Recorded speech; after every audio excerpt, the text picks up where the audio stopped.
China हा काही जगाला शांत जगू देणार नाही असंच वाटतंय, कारण कोरोना हा चायनामधून आला होता आणि आता एक HMPV नावाचा व्हायरस सुद्धा चायनामध्ये मोठ्या प्रमाणात पसरत आहे.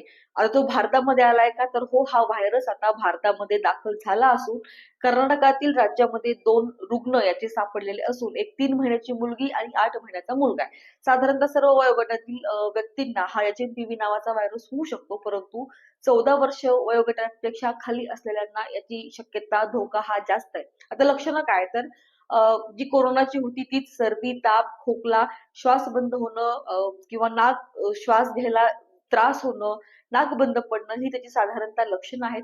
त्यामुळं हस्तांदोलन करणं टाळा, अ, सार्वजनिक ठिकाणी शिंकणे, थुंकणे टाळा, मास्कचा वापर करा, हात स्वच्छ धुवा, पाणी भरपूर प्या आणि पौष्टिक खा. ही काही जर लक्षणं किंवा हे काही नियम जर आपण पाळले तर यापासून आपण निश्चित दूर राहू शकतो. धन्यवाद.